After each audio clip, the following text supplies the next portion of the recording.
Good afternoon. It's my pleasure to welcome everyone today.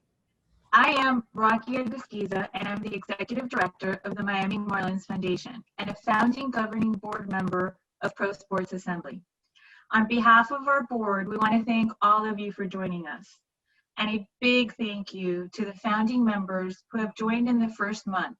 And if you haven't joined us yet, I invite you to join and get involved with the organization, because together we're going to make history. We're going to make an impact, and we're going to make a difference.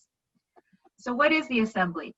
It's the first and only member-led organization for people who work in professional sports at teams, leagues, and unions. And our purpose is the advancement of diverse and inclusive leadership. Why is our work so important?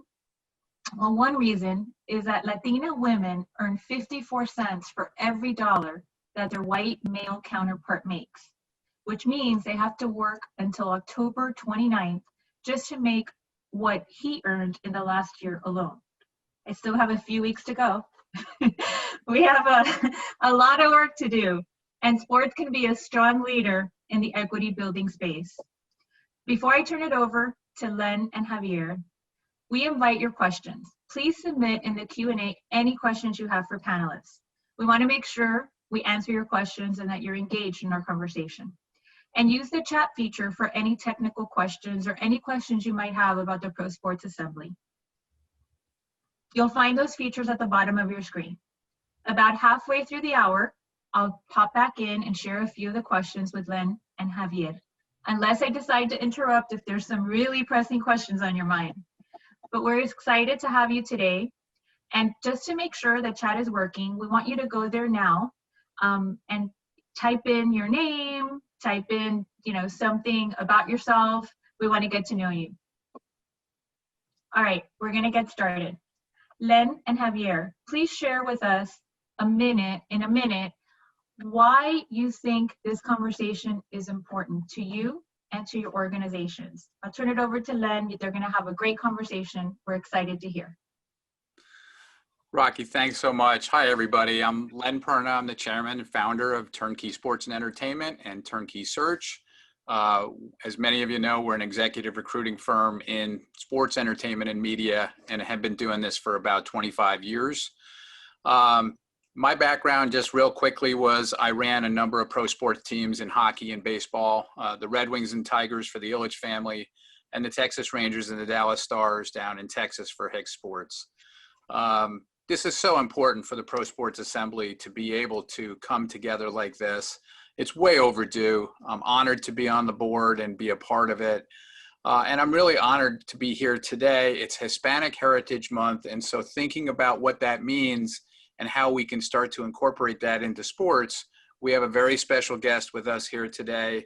He's the president and CEO of the Arizona Coyotes, and he is also the first, as far as I know, Hispanic Latino CEO in pro sports team history. Xavier, great to have you with us. Why don't you take a moment and just tell them a little bit about your background?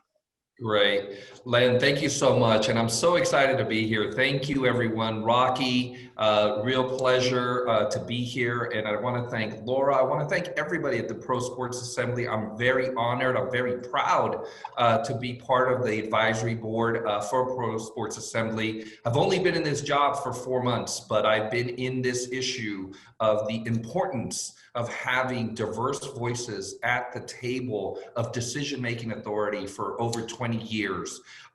Again, my background, very non-traditional. I come with a 20-year-plus career in the investment and finance industry. I was most recently a managing director and partner at one of the largest diverse-owned fund managers in the country, Clear Lake Capital Group. Prior to that, I did run the Morello Group, which is the holding company of Alex Morello, who is a trailblazer in his own right as the first Latino owner in the NHL.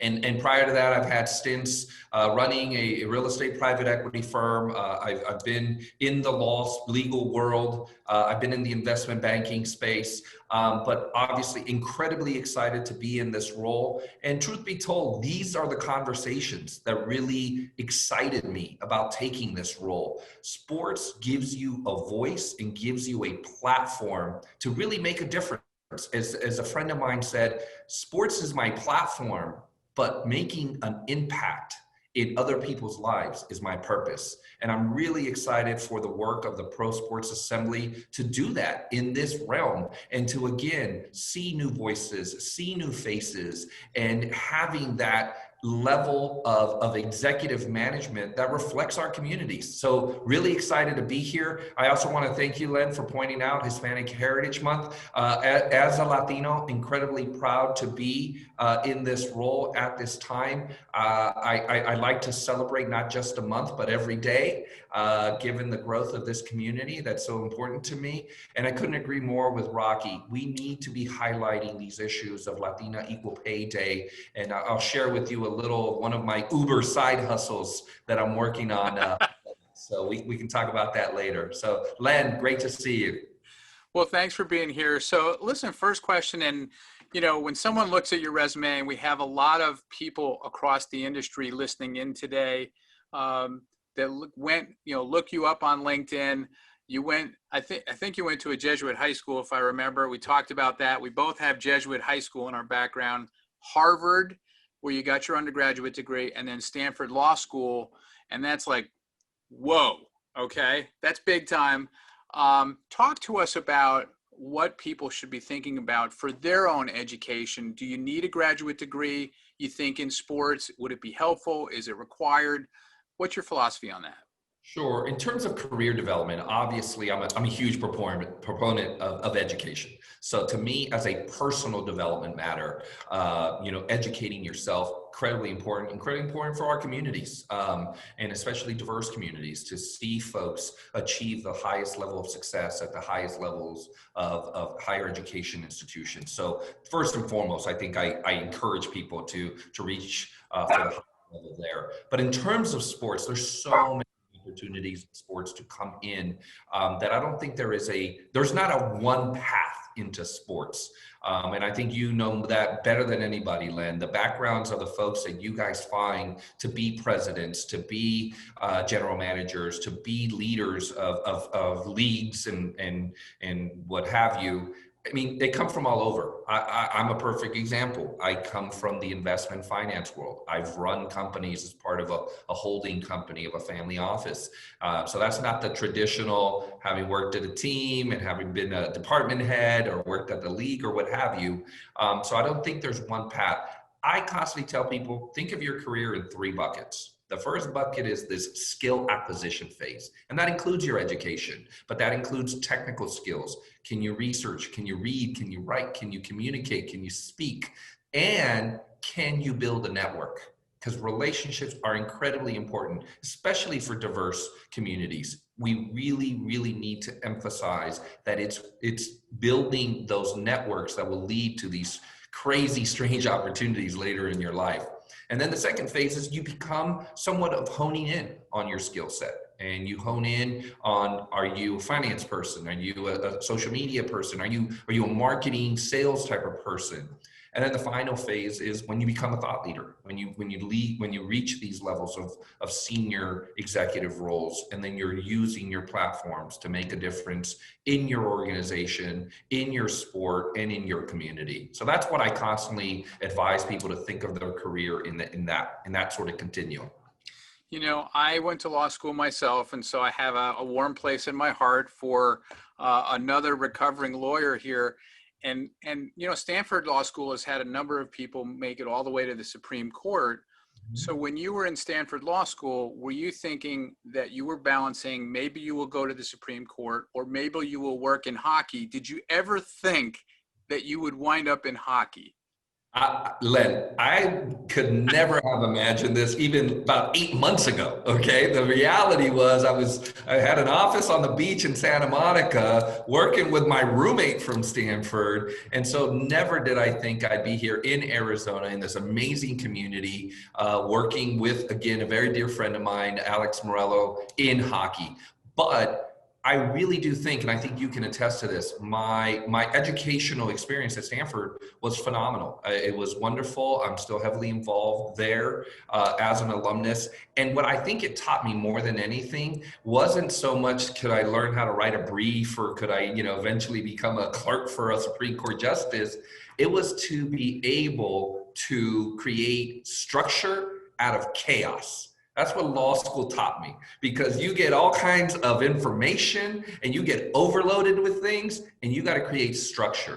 And so when you think about all your career paths, including in sports, that's what I do constantly. There is a lot that goes on and we have to create a strategy. We have to create a plan. We have to create structure out of all of these sort of inputs and all of this information. And so to me, that's the biggest takeaway that I take from Stanford, plus the amazing people. And I did go to school with people who will eventually be on the Supreme Court or, state Supreme Courts or what have you. It's just a wonderful, wonderful place.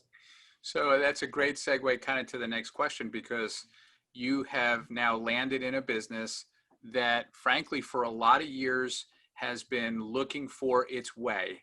In Arizona, in the Phoenix marketplace, being on the west side of Phoenix as opposed to maybe near Scottsdale, lots of arena questions. So you've landed in a very challenging place. Tell us about what you're doing on a day-to-day basis now to build the future for the Arizona Coyotes.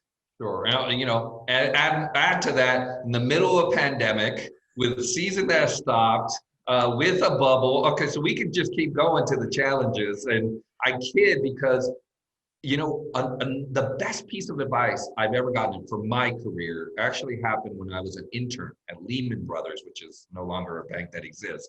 And there was a managing director who came to me very early on. He said, do not be a problem identifier, be a problem solver. Because it's really easy to identify the problems. It's very hard to try to solve them. And you might not always be right, but you have to attempt. In terms of what we're doing here, it is a challenge, but it leaves so much opportunity. First, let's talk about Arizona. Incredible market, right? You have population growth, you have corporate growth. People like living here, people like moving here, and it is a tax advantaged jurisdiction, as they would say. So incredible market where we believe absolutely there is an opportunity here. It's also one of the biggest surprises I've had, an incredible hockey market, especially at the youth level. And we've talked about this, Len. This is the #1 growth market for girls' youth hockey in America. And I think it's third for boys. So the demand is here, especially at the youth level. And by the way, I never realized how many former and current hockey players have their homes here in Arizona. They like to live here, okay? And so this is an incredible hockey market that absolutely gives us that demand that we are seeking to supply. In terms of what we hope to accomplish, our business plan, it is one, to be at the forefront of this confluence of sports and media and technology and entertainment and gaming and gambling, but also, and I'm sure we'll get into this, to be at the vanguard of what the sports fan looks like in America. And we fundamentally believe, as I've said, I want to go where the puck is going, as in the words of the great Wayne Gretzky. And where is the puck going in America in terms of consumers and sports fans? Young, female, multicultural. So that's not ancillary to our business plan. We're leaning in to all those cohorts as part of our business plan. I mean, it would be crazy for any business to think that they could survive by ignoring all of those markets, all of those potential consumers, and just forgetting about that part of the market. So, I think hockey is doing actually a pretty good job, better than they had been doing. But I think you can be a real leader now, not just in Arizona, but also as the NHL thinks about how it begins to engage with these fans. So can you give us a little insight as to how you will do that both at the local level and maybe even at the league level? Sure. Well, so the plan, I get asked a lot. So in particular, when I say we're going to go after Latinos, we're going to go after female fans, we're going to go after African-American fans. And I said, it's really three things. One, we want to be intentional. This is what we want to do. This is what we're going to extend our hand out to. We're going to open our doors. We're going to say, you non-traditional hockey communities are now going to be part of our target. So being intentional. The second, you have to be authentic. It has to be part of the soul of your franchise. It can't just be, you sort of do it, you kind of convince people. This is who we are. This is what we want to be about.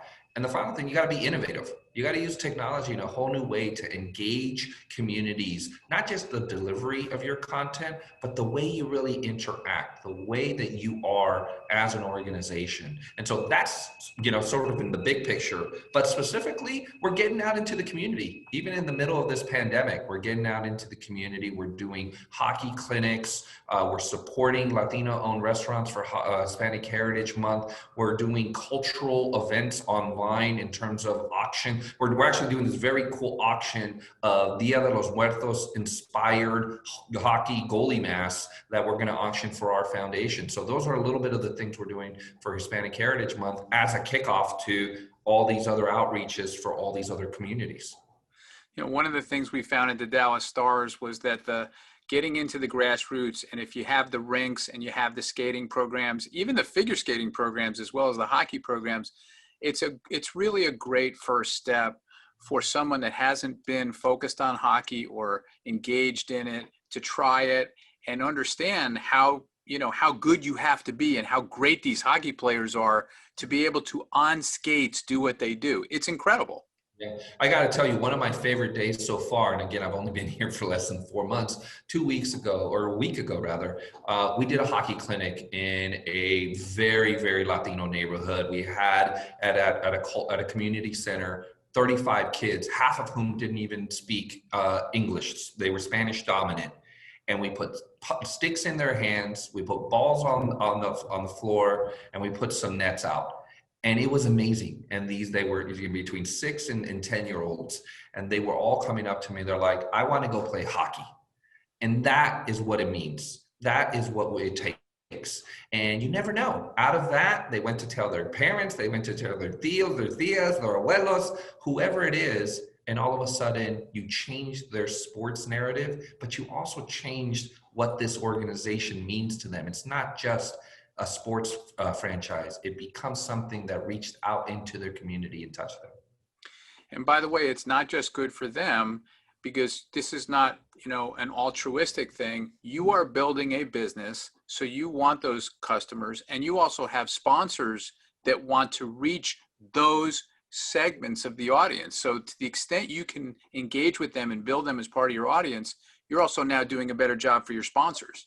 Sure, absolutely. Well, we've talked about this, and I do have to give kudos to the league office, to Gary Bettman, to Bill Daly, Deputy Commissioner, to Kim Davis, the Chief Diversity Officer at the league. This is what the league is doing as well. We want to position ourselves as value-add partners for our corporate partners. And so what I've articulated is we're going to these growth markets that are the exact same growth markets my corporate partners want to go to. And so you're right. It means a lot to us because it's who we are as an organization, but it also means a lot to us from a corporate opportunity. I've said this over and over again. The continued economic success in the U.S. relies on the economic empowerment of these multicultural communities. And I think that's such an important message, because it's not just about, hey, this is the right thing to do. This is the smart thing to do for anybody who's running a business. It's a good thing to do, but this is also good for your business. It's good for their business. One of the things I wanted to ask you about that is near and dear to my heart, because we're in the business of helping teams, leagues, sponsors, agencies hire. And in hiring in pro sports, it's really lagged, I think, in the issue of building in diversity, equity, and inclusion within pro sports teams, let's say. Mm-hmm. What's the best case, sort of best in class example that you guys will try to create where that is baked into everything you do? It's got to go beyond just hiring people. It's how you embrace them, how you keep them engaged and included. So talk about what you guys are doing on that score.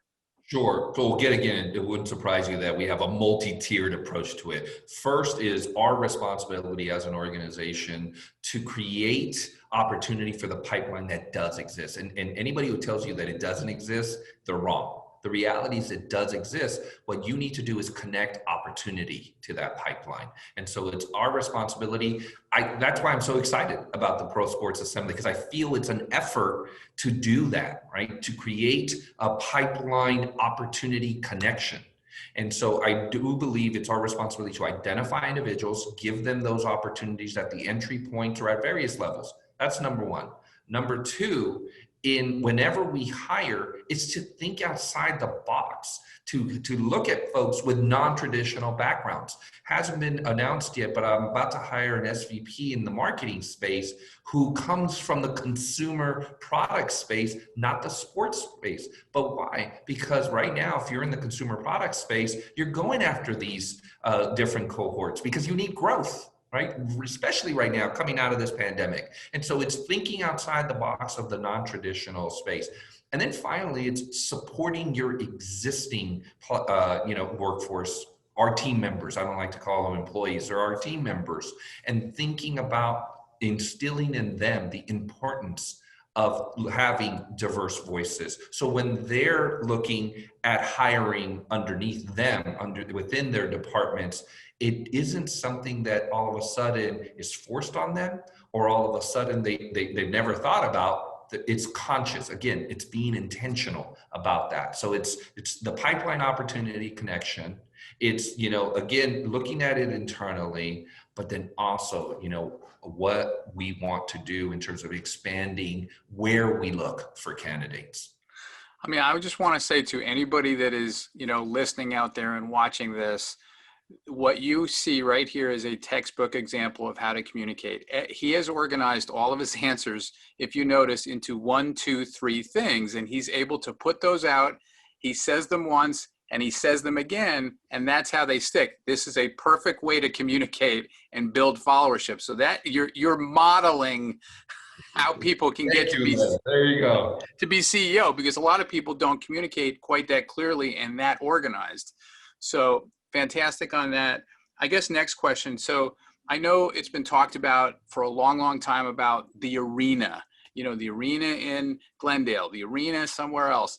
Is there any update on that? Any thoughts on what could occur there for the Coyotes? Yeah, so, I only hear that question 2-3 dozen times a day. So I've never heard of that one, right? Listen, we've been very clear about a couple of things. One, Arizona is the market we want to be in, and I've already articulated the various reasons why that's the case. But the question now becomes, where is the best location for all of our stakeholders? And that's how we see it. There's our team, there's our team members, there are our fans, there's our corporate partners, there's our media partners. So there's a lot of folks at the table that we want to be mindful of. I keep saying this. My job is to come up with an arena solution. It's not stay, it's not leave, it's an arena solution. There are opportunities to stay here that we think could be incredible given the population growth that's happening in the West Valley. There is also an openness and a willingness to look at a new facility. And I'm very fortunate, right? I have an owner who not only is a friend and a business partner for over a decade, but who is committed to this organization. This is what he wanted to own in terms of sports. And we had looked at several other franchise opportunities, as you know quite well, Len. Second, we have a track record of taking unloved businesses, as we would say, and really making them successful. And finally, we have the resources. We have the resources to commit, not only to acquire the team, not only to thrive through the middle of this pandemic, but to to come up with this arena solution. And so nothing specific, it's top of mind every day. Every day I think about 4 things: the arena, revenue, relationships, and my team culture. Every day, in the morning and at night, what did I move the needle on all those 4 things? So it's definitely top of mind. And clearly we would have probably gotten a lot further on the arena solution if not for this pandemic that we're in the middle of. So, we're moving ahead though. I mean, by the way, but that's another example of how to, kind of stay focused on the things that matter most. because I have worked with clients, and I will tell you, that have not 4 things, but 400 things they want to try to do, and you can't do 400 things well. So, I mean, again, I think you're really modeling, leadership at its best, where it's like, I've got these 4 things and I want to move it forward on those 4 things every single day. It's still hard to do, but that's doable. I know we have some questions that have come in, but I just got one more for you, because you're a non-traditional person in sports. What are the advantages of having come from, banking, investing, coming from a financial background, and now coming into sports, which has always been seen as a sell, always be selling, always be closing type of business? How is that helping you, that you did grow up in sports and that you're a non-traditional person?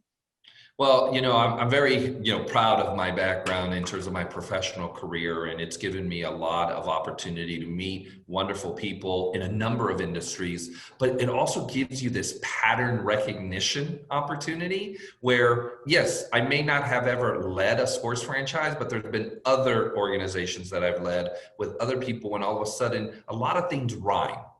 And so when it comes down to it, business is about people. It's not about the service. It's not about the product. It's about people. It's about creating a strategy, creating a team, and creating a path towards success. As I say all the time, my job is to put people in a position for them to succeed. Ultimately, and by the way, that's the Jesuit ethos, right? Be a man for others, as they say. And so it comes. I'll never forget it.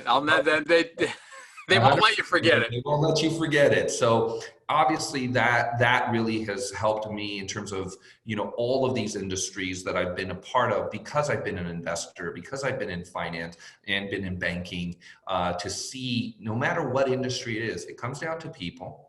And there's these patterns in terms of creating success with different folks in different industries. Now, having said that, what's great is that I can show up and I can say, hey, let's try this. Let's be innovative. Let's think outside the box.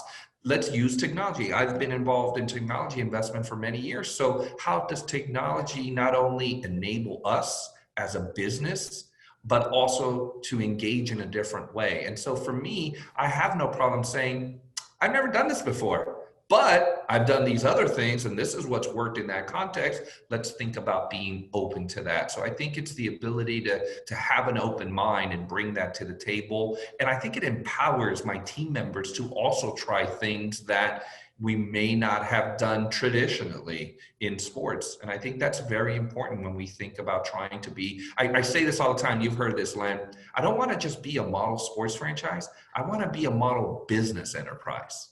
And in order to do that, you really have to be forward thinking and innovative. I think a great lesson there for everybody listening is it's okay to be fearless. You may make mistakes. It's okay to make mistakes. And I think what you're hearing today is you have to be a little bit fearless.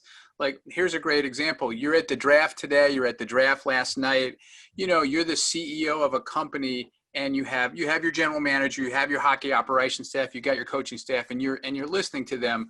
But you've never done a draft before, and so you have to be a little fearless to be able to go in there, trust your people, make sure they did their homework. How did you feel in the draft room going through something that maybe you hadn't done something like that before? Well, I think this about me now, Len. I'm a little crazy because I was so excited. I was looking at all I was like, wow, this is amazing.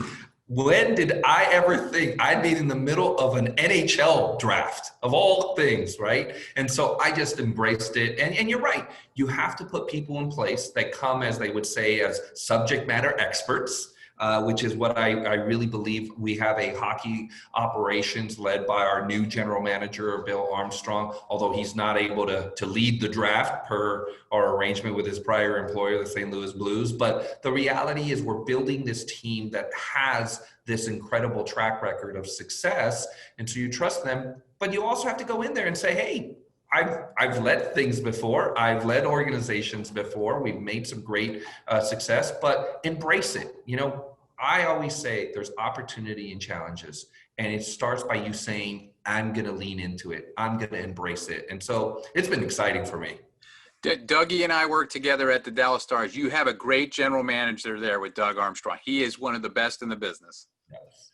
Len, I hate to interrupt, but I have a couple of great questions from the audience for Javier, and I wanted to make sure we got them in. So the first question is, how are the Arizona Coyotes using their players and personalities to promote diversity and inclusion in the community? Sure. Well, it's been a little tough, as you can imagine, because of the pandemic. We unfortunately had a stoppage in our season, and then players came back, and then they went into a bubble in Edmonton. And so that was, truth be told, I've only had a chance to meet 3 of my players. And the reason is because I didn't want to enter the bubble and be part of the protocol and be involved in all that, because it was pretty exhaustive, and we wanted really the hockey folks to be involved in that. But we have a plan, and I'll start in a different context. We simultaneously started a very significant civic leadership effort around voting. We made Gila River Arena, which is our home here in Glendale, Arizona, a voting location. And our players were heavily involved in promoting that, PSA-wise, being part of our social media efforts. And so we absolutely see this as one team, one organization. Our players, our staff, our coaches, our team members, this is one organization. And so these efforts are not bifurcated. And so I absolutely will be embracing them and their efforts to talk about these issues. And quite frankly, to also have some uncomfortable conversations as to the things we need to bring to the table in order to make a difference. Javier, a follow-up to that, that was another question that came in is, what responsibility do you believe that professional sports teams have when it comes to social injustice and the impact that they have in the community they operate in on these issues? Sure. Well, I've been unapologetic about saying the fact that sports absolutely is a platform and a voice to make a difference. And as a result, it absolutely is a responsibility of sports franchises, sports teams. And let me tell you why. One, it's important to my team members. When we're thinking about attracting talent, when we're thinking about retaining talent, part of that is that they believe that this is a place that aligns with who they are. And so engaging in these conversations is important. I got to tell you, I just mentioned my civic effort. That came from my team members. It didn't come from the top down. It came from folks saying, it's important for us to do this. So that's number one. Number two, it's really important for my community, my fans. They're talking about it. They're engaging in these issues. And if I'm a community asset, which is what I believe we are, how can I not engage in that? But also, and I am very, very excited about the changes that we are seeing, it's important to my business partners. They're also thinking about these things, about their workforce, about their customer base, and the things that are important to them. So from a business perspective, it's an imperative.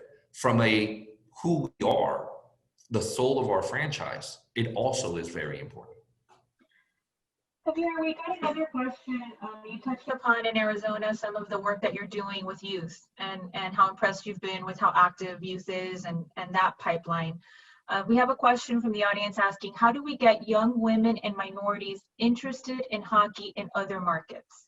Sure. Well, again, I really do believe that it starts with this intentional, authentic, and innovative approach. And I will tell you, this market looks like all these other markets. I had an interview very early on who said, well, targeting the Latino community really makes sense in Arizona. I said, yeah, and it also makes sense in Los Angeles and in New York and in Philadelphia. And I go, but they're not NHL teams in those markets, right? And he kind of looked at me and said, that was a dumb question, wasn't it? I said, maybe. My point is these efforts, this is America. This is our country. This is our community. We need to think about the diversity and inclusion broadly. And I don't think that it's an issue of turning your back on one community in order to emphasize another. I hope you don't mind. I'll tell you a little joke, right? A friend of mine said, when they have a bumper sticker that says "Save the whales," they don't say "Forget the other fish," right? And so in this effort, we're saying this is important, not because at the expense of something else. And so to us, this is important to, again, my team members, my community, and my partners. So it's going to be important to us from a business perspective, but it's just who we are. This is what we want to establish ourselves and differentiating.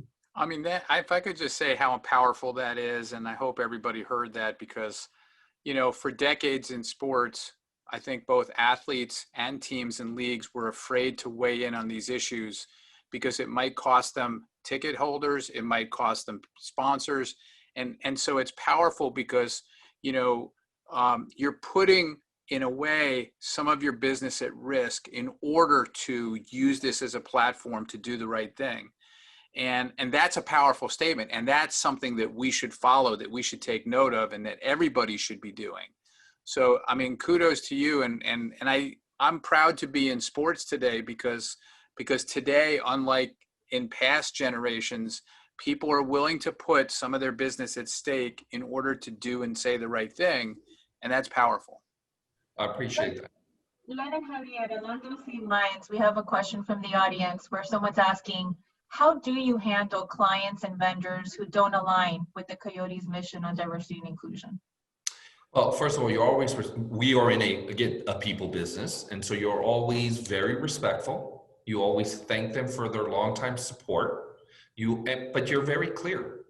These aren't positions we're taking. These are values. And this is what we're going to value. And so this is the brand. This is the ownership. This is the leadership's approach. And we hope that you can still be part of our pack and part of our fan base and part of our partnership when it comes to businesses. But if not, we completely respect that. We understand that. And we're going to keep moving forward. So Len, to your point, as much as I've heard, oh, you're putting it at risk, I've also heard you're leaning in to the opportunity that exists in business as well. And again, for us, it's a twofold approach. It is who we are, but it also is the right business decision in our mind. Talking about leaning in, we have a question about how are you leveraging local Spanish language media outlets to build more awareness and connection in the community? Yeah, so again, I always start by saying I've been here for 4 months. So I have a very comprehensive plan for the outreach to the Spanish language speaking community, of which I was and we didn't even get into it. I was actually born in Guadalajara, Mexico. I came to the United States when I was 5. Spanish is my first language, and it's still spoken in my home, in my parents' home, in my extended family, my wife's home. So it is important for us.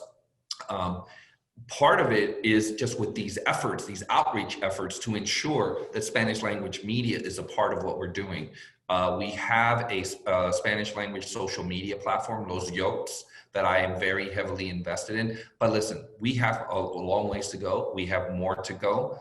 I do also point out constantly that it's not just enough to put things in Spanish if you want to reach the Latino community. Because the reality is, if you've gone to school here, if you've gone to work here, if you've gone to college here, you speak English.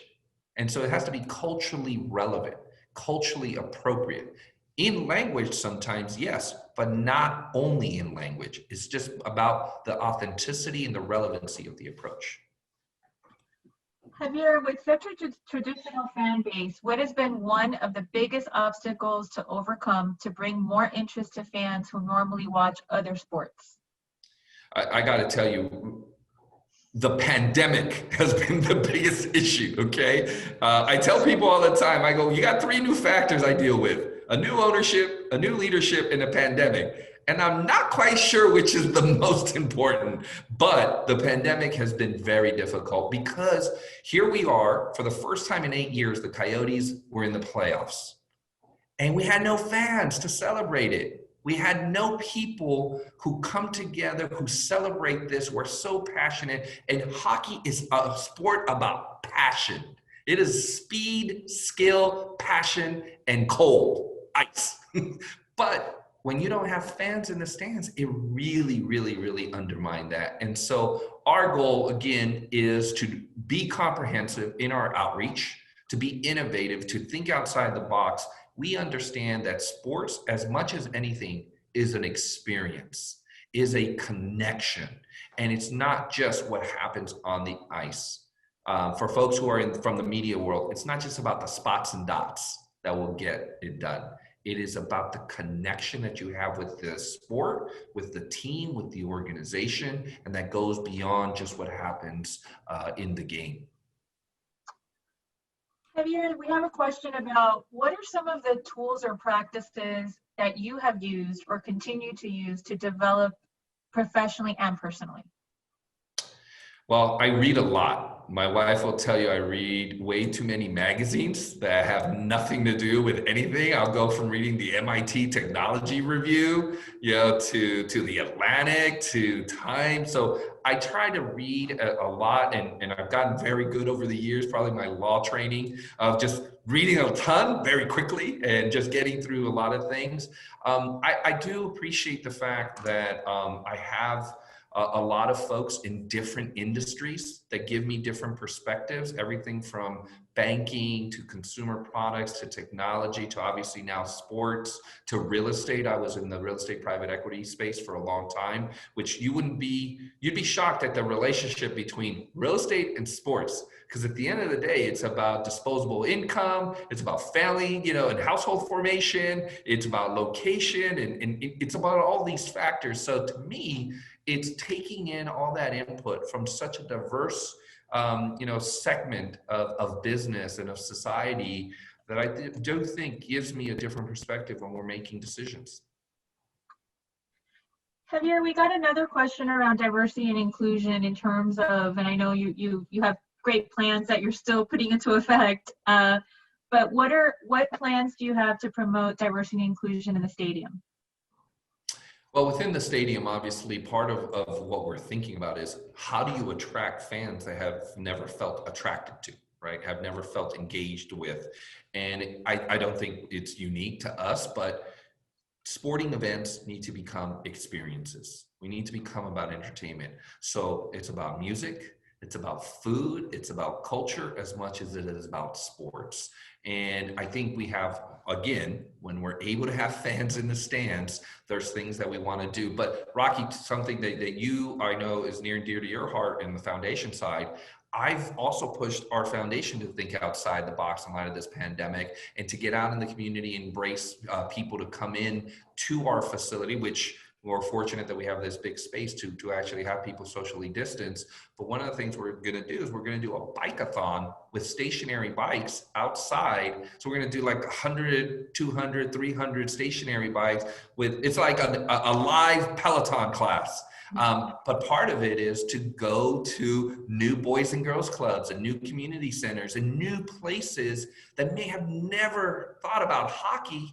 But guess what? You put them in the middle of a pandemic onto a stationary bike with a DJ and with music and with all kinds of things going on, it creates a different connectivity. And that is what it will take in order to extend your hand and open doors to people who may never have thought about the Coyotes as their sports team. We have a follow-up question on when you were talking about the vendors and folks that might not align, to the Coyotes mission. There was a follow-up question on, do you let them go, right? So ultimately, if there is an alignment and if the folks really are opposed to the position that the team might be taking, do you just walk away? Well, I mean, I think it's always a very unique and very specific to the relationship that you have. The reality is that in our society, I think we have to get comfortable with the fact that you can have different relationships with people who may not agree with you on everything. And I think as a civil society, that's important to reestablish that. Sometimes I feel like it's either you're on my side or you're my enemy. And that's not the way that it should be. And so I think it has to be a little bit more holistic, but you have to be very authentic and unapologetic about the things you believe about. And if there are conflicts there where that relationship doesn't seem like it's going to work out, you have to be okay letting it go.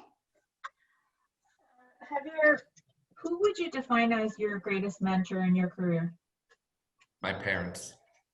My parents fundamentally, as immigrants to a new country, for lack of a better words in sports parlance, the balls to do that, right? To leave your country and to say, I see a future that's better that I can't see, but I believe it.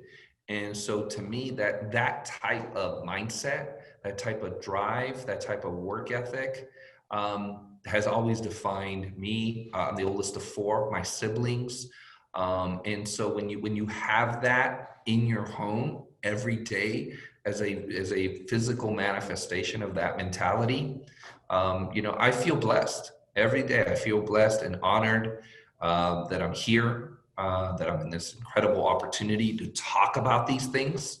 As I say, again, sports is my platform, but making an impact is my purpose. And it really started with the opportunity that my parents gave me and my siblings to be able to do that.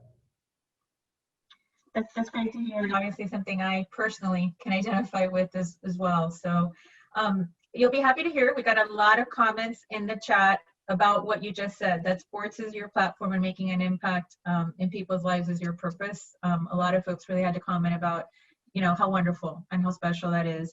And the other thing a lot of folks really commented about as well, you shared one of the best advice you got was early in your career about not being a problem identifier, but being a problem solver.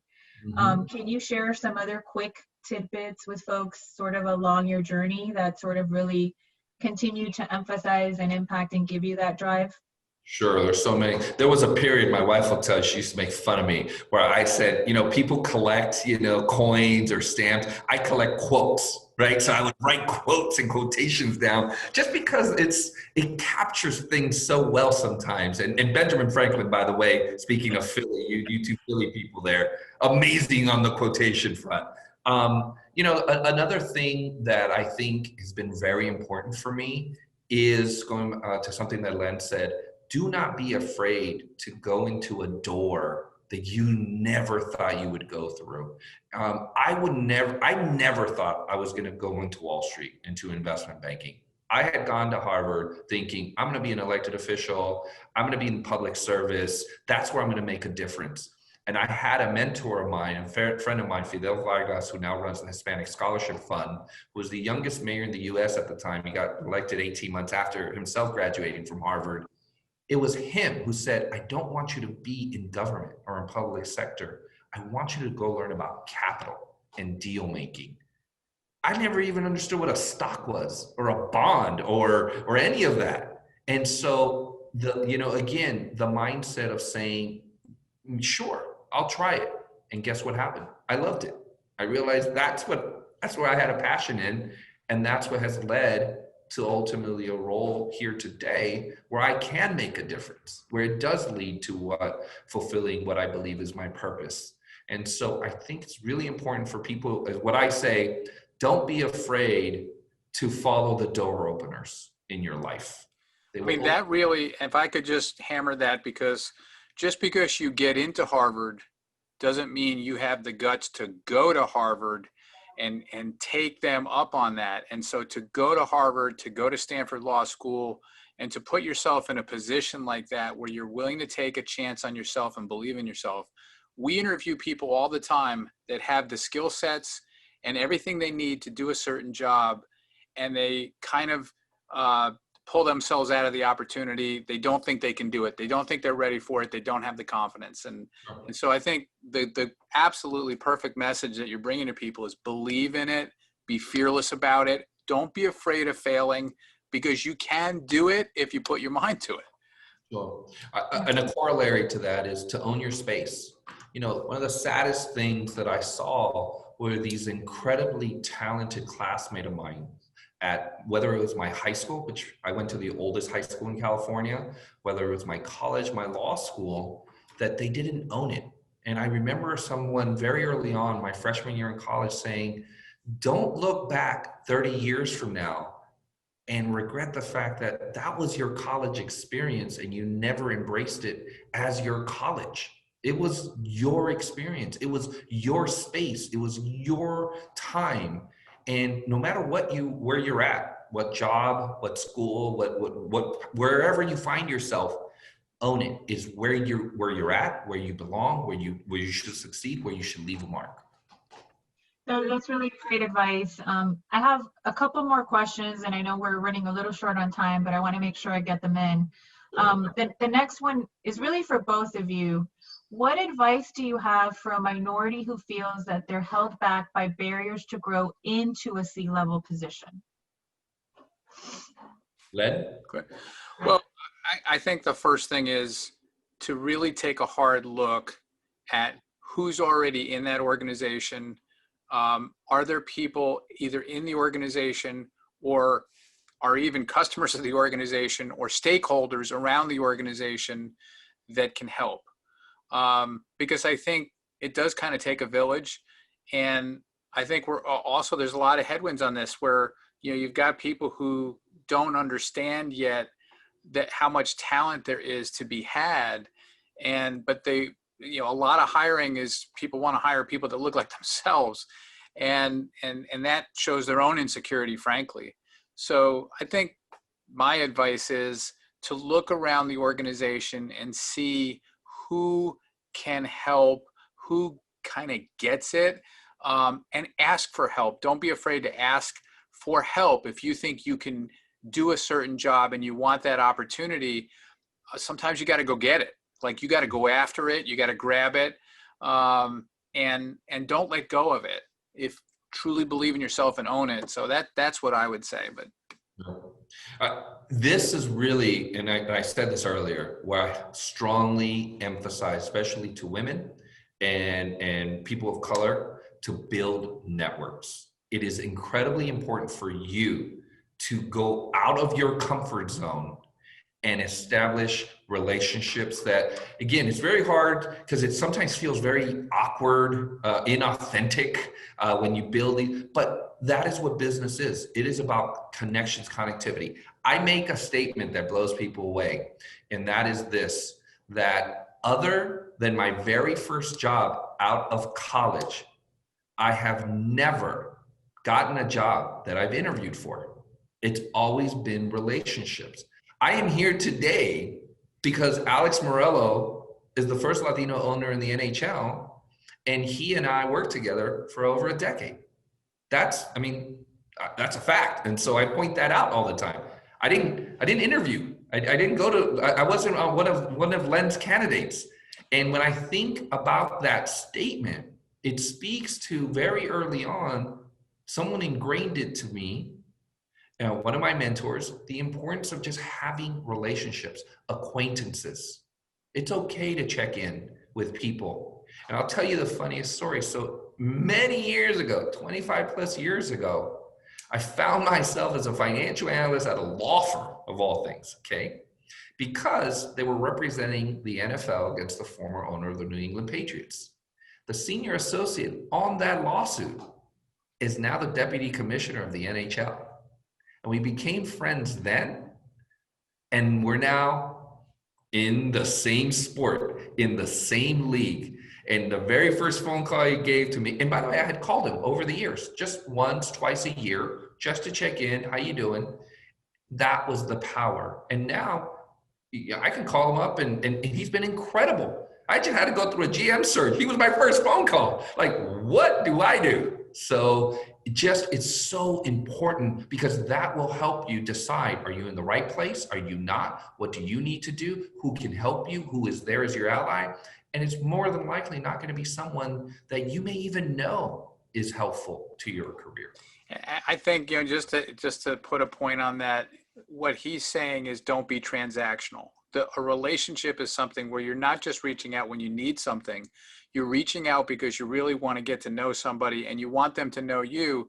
And the more time, like with Bill Daly, the more time you put into having a relationship with Bill, the less transactional it feels. And then it's okay. That's authentic. That's a real relationship. Thank you both. We have one final question, and Xavier, goes to you. You spoke about the grassroots approach at your club and at the NHL. So we have a question as to whether you think they're looking at creating a chief community officer in NHL clubs to reach diverse communities across the league. Have you heard anything about that? Yeah, I know the league is doing some, I think, incredible things across the board. They came out with a very comprehensive plan around diversity and inclusion and outreach.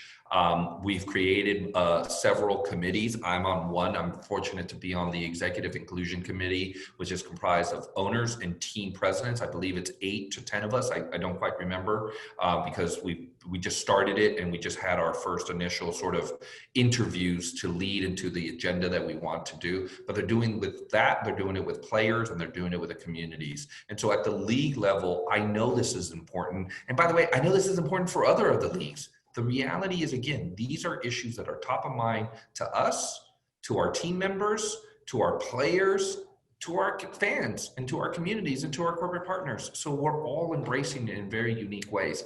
I do think clubs are going to be more mindful and intentional about the resources they allocate to these efforts. And so I would not be surprised. As I mentioned earlier, we're going to hire a new head of marketing. And under that, there's going to be a social responsibility and impact effort that will be led by that individual, but we'll combine our foundation. I do also have a head of public affairs, that all of that's going to be coming together. And so I do believe that other organizations are looking at the resources that they're allocating in the various departments that they have. I think you're mute. You're on mute again, Rocky. Sorry about that. It always happens. I wanted to just take a short minute to really thank both of you for your time today and really the great insights that you've provided to all of us and to everyone who's listening. I also wanted to take a moment to really thank everyone who joined us and thank them for their engagement, their thoughtful, provocative questions.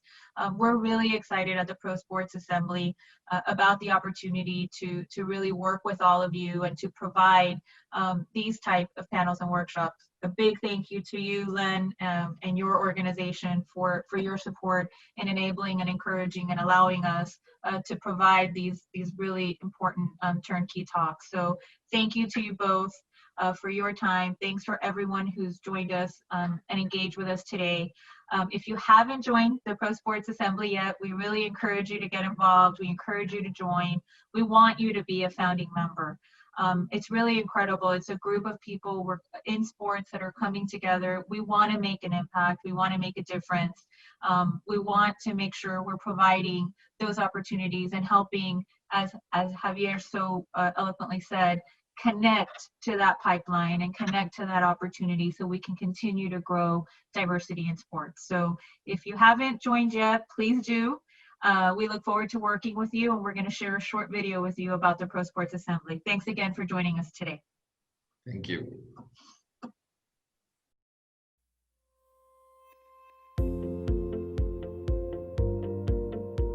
So what is the Pro Sports Assembly? We're the people who work in professional sports, at teams, leagues, and unions who are committed to the advancement of diverse and inclusive leadership across our industry. From staff, administrators, and executives to team owners, operators, and innovators, we strive to lead by example.